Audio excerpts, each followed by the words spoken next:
இப்போ ஓட்ட வடை செய்ய போகிறோம். அதுக்கு முன்னாடி சப்ஸ்கிரைப் பண்ணாதவங்க சப்ஸ்கிரைப் பண்ணுங்கள், பெல் ஐக்கான் பட்டனை அமுத்துங்க. வாங்க வீடியோக்குள்ளே போகலாம். இப்போ ஓட்ட வடைக்கு நான் ஊற வச்சு நல்லா காய வச்சுட்டு அரைச்சி வச்சுன்னு வந்திருக்கேன். நல்லா ஜெலிச்சு எடுத்துக்கோங்க. 1 கிலோ அரிசி மாவுக்கு மிக்ஸி ஜாரில் சோம்பு, முழு பூண்டு போடணும். நல்லா 2 முழு பூண்டு நல்லா போட்டு நல்லா வாசனை இருக்கும். அப்போ தான் சோம்பு பூண்டு. உங்களுக்கு காரம் எவ்வளோ வேணுமோ அவ்வளோ போட்டுக்கலாம். நான் ஒரு 15 மிளகா போடுறேன் 1 கிலோ மாவுக்கு. பூண்டு, காஞ்ச மிளகா, சோம்பு, அது கூடயே வாசனைக்கு நான் கருவேப்பிலை போட்டிருக்கேன். நீங்கள் தேவைப்பட்டால் போட்டுக்கலாம். இதை கொஞ்சம் குறைன்னு அரைச்சிக்கலாம். இது மாதிரி அரைச்சி வச்சுக்கணும். இப்போ மாவில் 2 பிஞ்சு சோடா மாவு போட்டுக்கலாம். தேவையான அளவு உப்பு, இந்த அரைச்சி வச்சுக்கிற விழுது,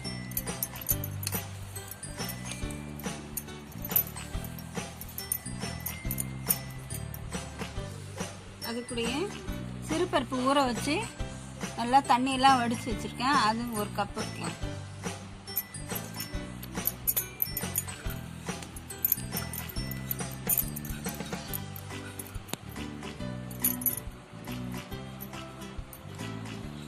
அது கூடயே 2 ஸ்பூன் நெய் சேர்த்துக்கலாம்.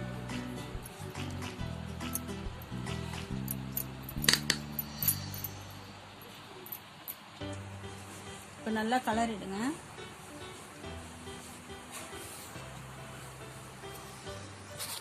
நல்லா எல்லா இடமும் நல்லா பிசைஞ்சு, அதுக்கப்புறம் நல்லா கொதிக்கிற தண்ணியை கொஞ்சம் ஊற்றி நல்லா பிசைஞ்சிக்கணும். மாவு நல்லா அப்போ தான் சாஃப்டாக இருக்கும்.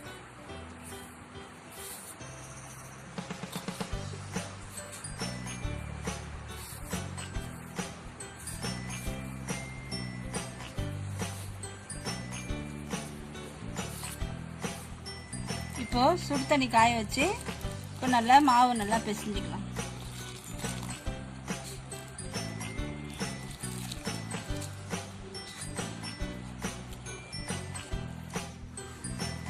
நம்ம மாவு நல்லா சப்பாத்தி மாவு மாதிரி நல்லா பிசைஞ்சிக்கலாம். அப்போ தான் கொஞ்சம் நல்லா மெலிசாக வரும் ஓட்டோட. பாருங்க நல்லா சாஃப்டாக இருக்குது. இப்போ நம்ம ஓட்ட விட தட்டிக்கலாம். ஒரு பிளாஸ்டிக் கவரில் எண்ணெயை தேய்ச்சிக்கலாம். எண்ணெய் தேய்ச்சிட்டு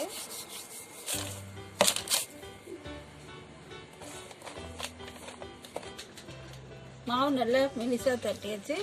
இப்போ இந்த சைஸ்க்கு நம்ம எடுத்துக்கலாம்.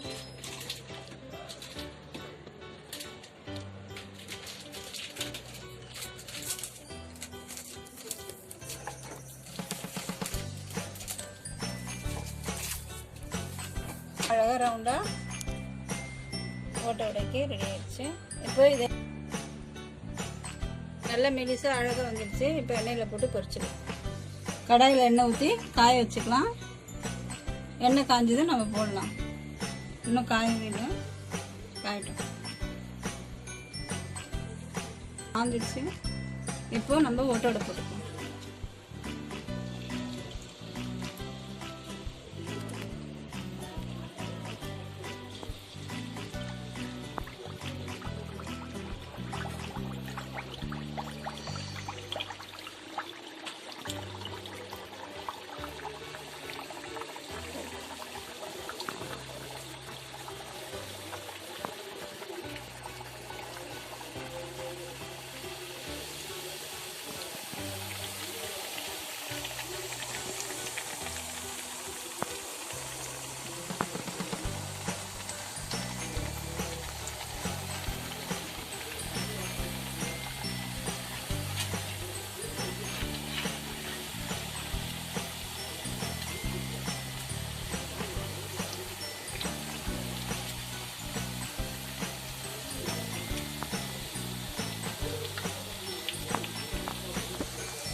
ஓட்டை வடை கொஞ்சம் எடுத்து வச்சுக்கலாம்.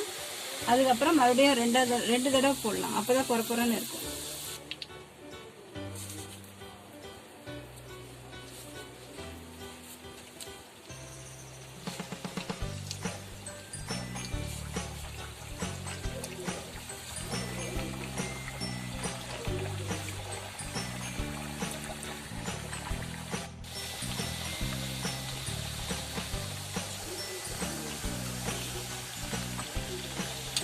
இது அரை வெக்கடா வேகும் போதே நம்ம எடுத்துடலாம். அப்போ தான் நல்லா வெந்து குறக்குறன்னு இருக்கும். 2 டைம் போடணும் எப்பவுமே ஓட்டை வடைக்கலாம். ஒன்று பூரி மாதிரி உப்பி வரும், அது மாதிரி வராதுக்கு. இப்போ இதை எடுத்துடலாம். ஃபஸ்ட்டு பொரிச்சு வச்சோம்னா அதை இப்போ போட்டு பொரிச்சிக்கலாம்.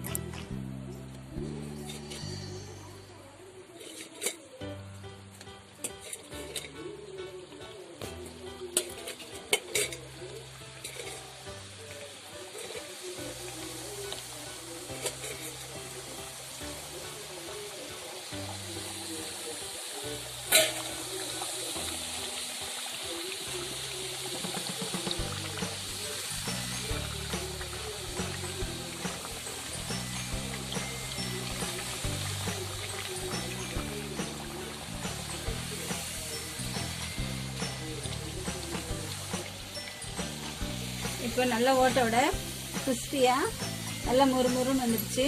பொன்னிறமாக இருக்குது பாருங்கள். இந்த ஸ்டேஜில் எடுத்துடலாம். நல்லா எண்ணெய் இருக்குதுங்க. ஒரு டிஷ்யூ பேப்பர் வச்சு அது மேலே போட்டுக்கலாம். ஓட்டை வடை ரெடி ஆகிடுச்சு. இதை தட்டை வடை சொல்லுவாங்க, ஒருத்தவங்க ஓட்டை வடை சொல்லுவாங்க. எவ்வளோ முறுமுறுன்னு இருக்குது பாருங்கள். நல்லா சூப்பராக வந்திருக்கு. செஞ்சு பார்த்துட்டு கமெண்ட் பண்ணுங்கள், லைக் பண்ணுங்கள், ஷேர் பண்ணுங்கள். தேங்க்யூ.